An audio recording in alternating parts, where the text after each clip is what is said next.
नमस्कार दोस्तों, अनुष्ठान क्लास में आप सभी का बहुत बहुत स्वागत है।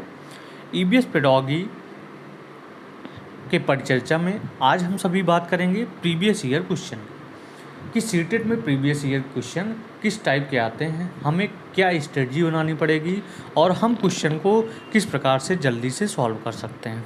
तो आइए हम ध्यान देते हैं पहले क्वेश्चन की तरफ। पर्यावरण शिक्षण में समस्या समाधान विधि का क्या गुण है? ऑप्शन ए लक्ष्य केंद्रित विधि है, ऑप्शन बी सृजनात्मक विधि है, ऑप्शन सी चयनात्मकता है या ऑप्शन डी ये सभी हैं। तो समस्या समाधान, मान लीजिए कोई बच्चा तालाब के किनारे खेल रहा है और तालाब में बॉल चली गई, तो समस्या क्या हुई? बॉल की हुई। यानी अब हमें क्या करना पड़ेगा? बॉल को निकालना पड़ेगा। तो हमारा लक्ष्य क्या रहा? बॉल को निकालना।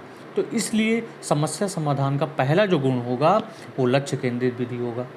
दूसरी चीज़ की बात करें, अब उस बॉल को तालाब से निकालने के लिए अलग अलग चीज़ें हमें सोचनी पड़ेंगी।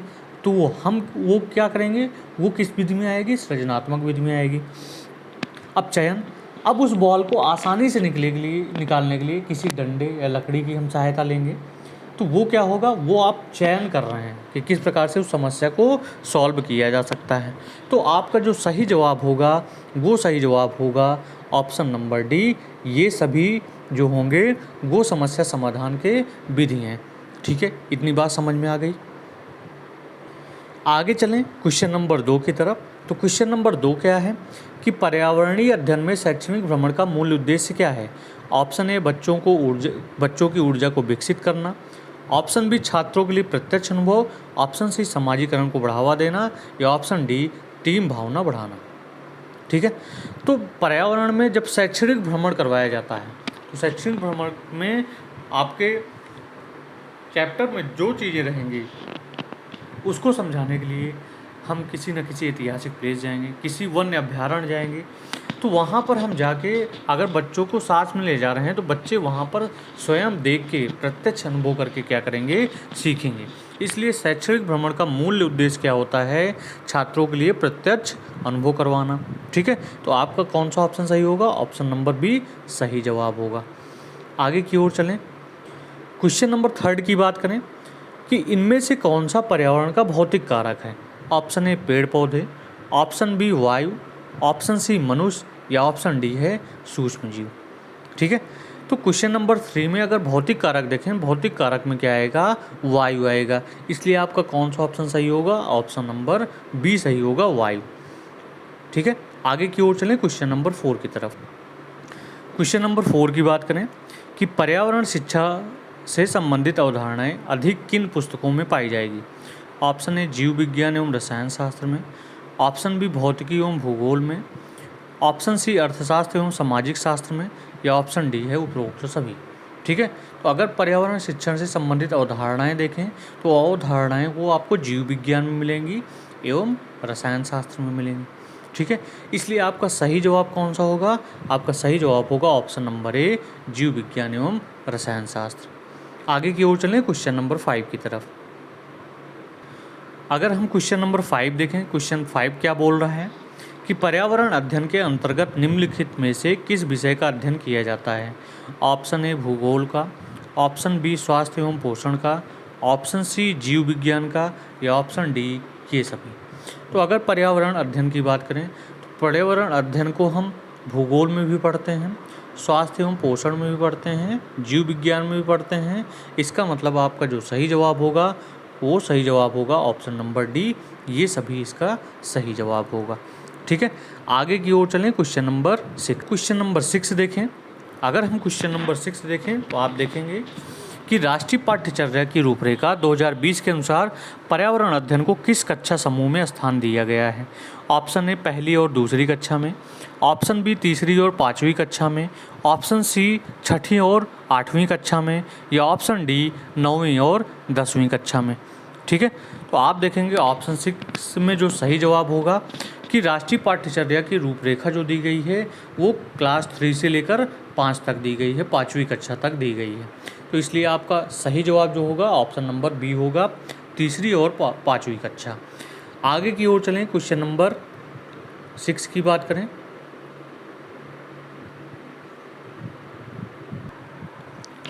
अब आगे की ओर चलें। क्वेश्चन नंबर 6 के बाद हम क्वेश्चन नंबर 7 की बात करेंगे।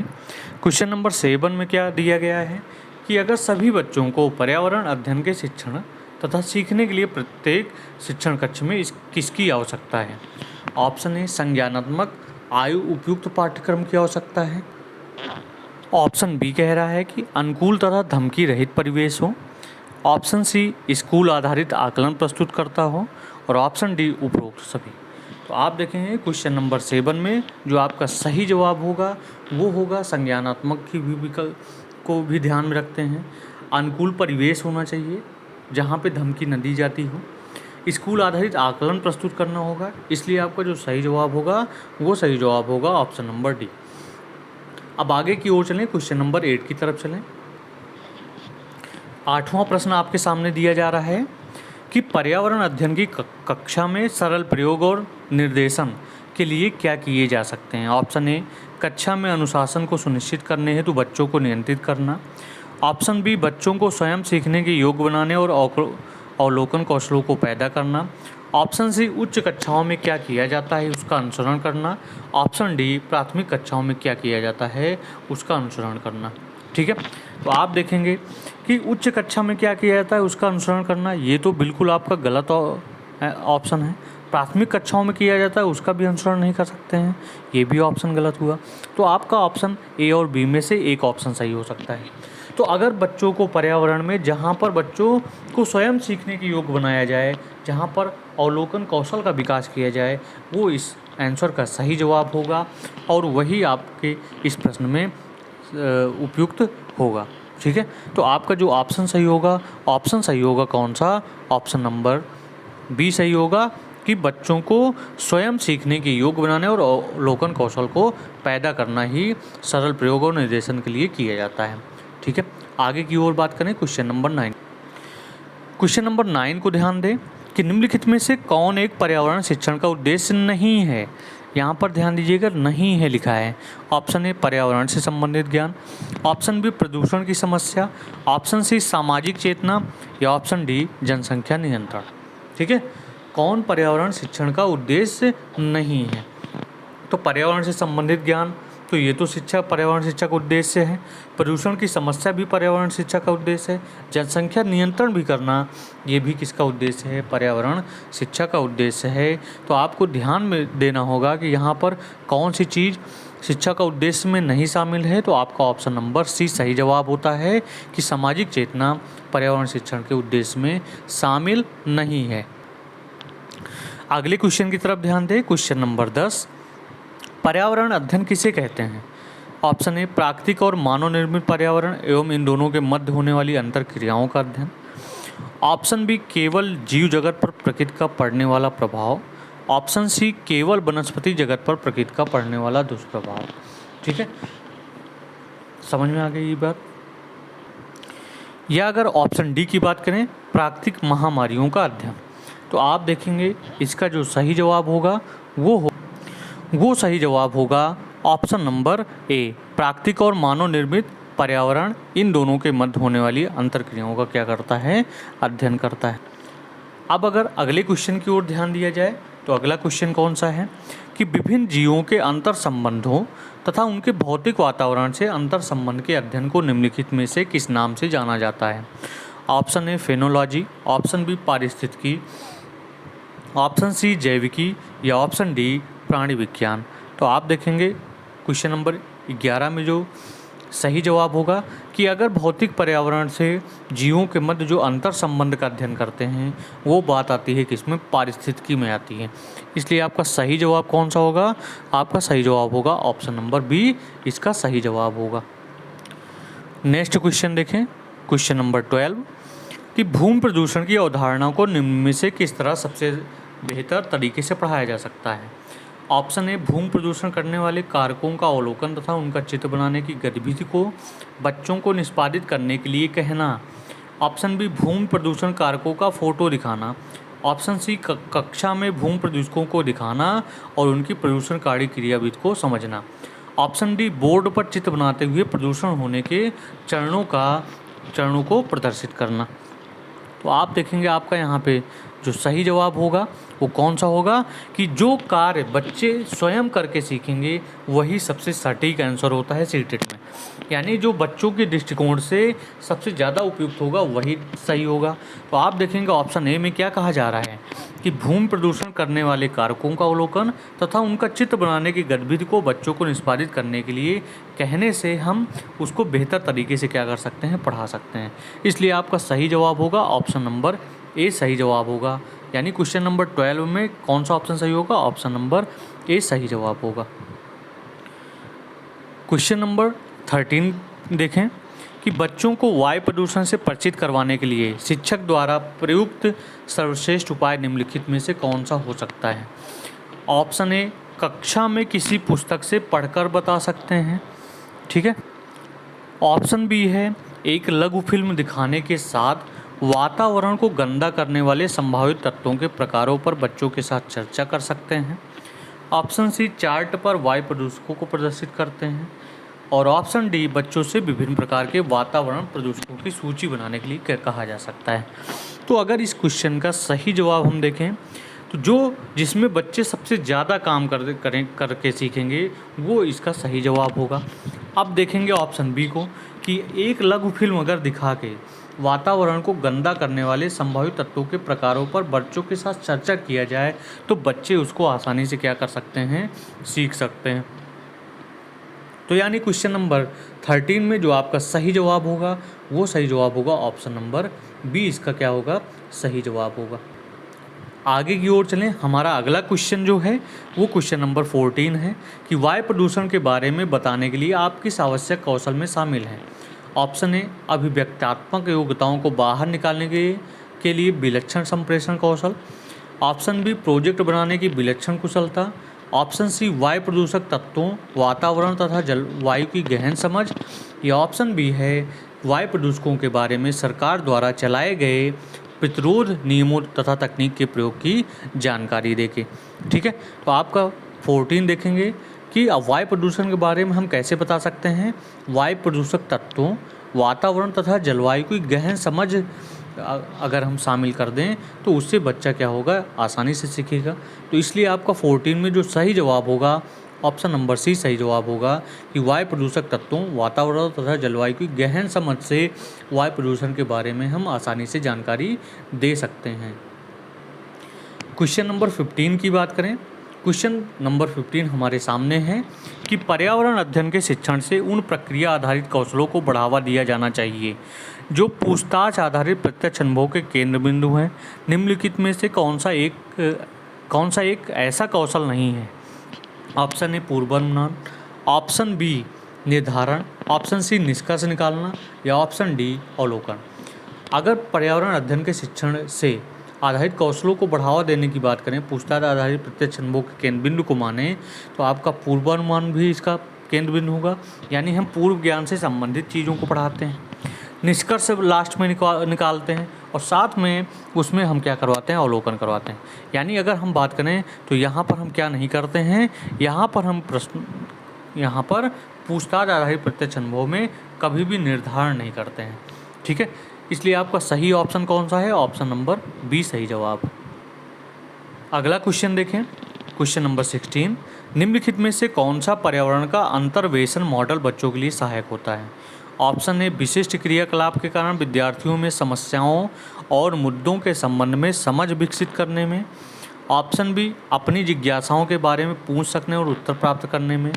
ऑप्शन सी अध्ययनरत प्रकरण के बारे में गहराई से छानबीन करने में। ऑप्शन डी उपरोक्त सभी।